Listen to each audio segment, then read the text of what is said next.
Welcome to my channel. ఈరోజు నేను ఒక స్వీట్ చేస్తున్నాను, కర్సకాయలు. దానికి ఏం కావాలో చూపిస్తా. ఇక్కడ నేను 1 కప్పు రవ్వ తీసుకున్నా, దాన్ని నెయ్యిలో వేపాను. నువ్వులు కూడా నెయ్యిలో వేపాను. ఒక 3 స్పూన్లు తీసుకున్నాను. ఇక్కడ కాజు, బాదం, పిస్తా, చిల్లీ పిస్తా, వాల్నట్ అవన్నీ నేను నెయ్యిలో వేపాను. అన్నీ ఒక కప్పు అయినాయి. మిక్సీ చేశాను, కొంచెం పొడి పొడి ఉంటే బాగుంటుందని. ఇక్కడ 1/2 కప్పు మైదా పిండి తీసుకున్నా నేను.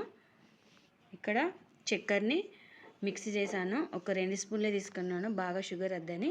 ఇవన్నీ మనం ఈ పిండిని కొంచెం వేడి నూనె కాకుండా నెయ్యి కూడా వేసుకొని మంచిగా మెత్తగా కలుపుకుందాం మనము. ఇందులో నేను ఇలాచీలు కూడా వేసాను, ఆ ఫ్లేవర్ చాలా బాగుంటుంది.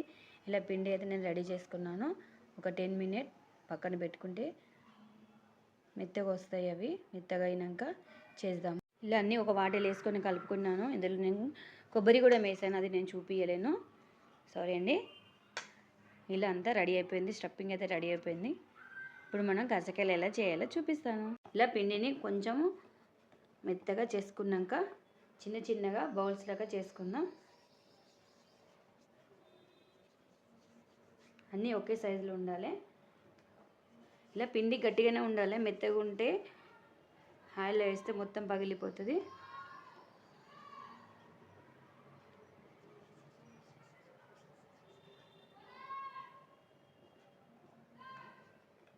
ఇప్పుడు కొంచెం పిండి తీసుకొని చపాతీ కోలతో చిన్నగా చపాతీలకే వేసుకుందాం. బాగా పల్చగా కాదు.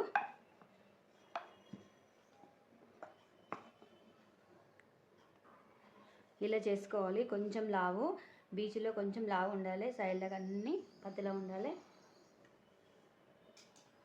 ఇది నాకు కర్సకాయలు చేసే స్పూన్ ఉంది, ఒకే స్పూన్ తీసుకోవాలి. ఎక్కువ వేస్తే పగిలిపోతుంది బ్యాటరీ. కొంచెం వాటర్ని అప్లై చేసుకుందాము. ఇలా పెట్టి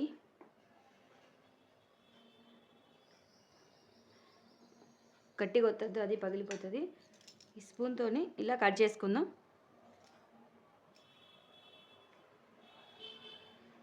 అంతే, రెడీ అయింది. అన్నీ ఇలానే చేసుకోవాలి. ఇది కొంచెం గట్టిగానే ఉండాలి, కర్సకాయ లేకుంటే ఆయిల్ వేస్తే మొత్తం పగిలిపోతుంది. చూసారా ఎంత బాగుంది. అన్నీ ఇలానే చేసుకుందాం మనము. చేసుకున్నాక ఆయిల్లో ఫ్రై చేసుకుందాం. ఇలా అన్నీ రెడీ చేసుకున్నాను నేను. కొంచెం ఆరాలి, ఆరితే మనం ఫ్రై చేసుకోవచ్చు. ఇక్కడ ఆయిల్ అయితే వేడవుతుంది, అన్నీ బాగా వచ్చాయి. ఇప్పుడు మనం ఆయిల్లో ఫ్రై చేసుకుందాం. మెల్లిమెల్లిగా తిప్పేసుకోవాలి.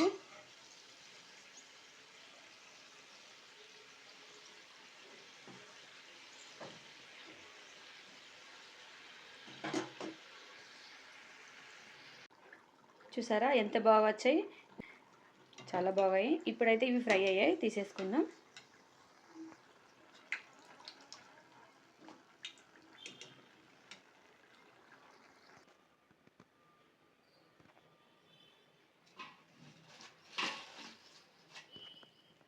ఇంతేనండి, కర్సకాయలు అయితే రెడీ అయ్యాయి. నచ్చిందా? మీకు కనుక నచ్చినట్లయితే ఈ రెసిపీని మీరు కూడా ట్రై చేసి ఎలా ఉందో కామెంట్ సెక్షన్ చెప్పండి. ప్లీజ్ సబ్స్క్రైబ్ చేసుకోండి.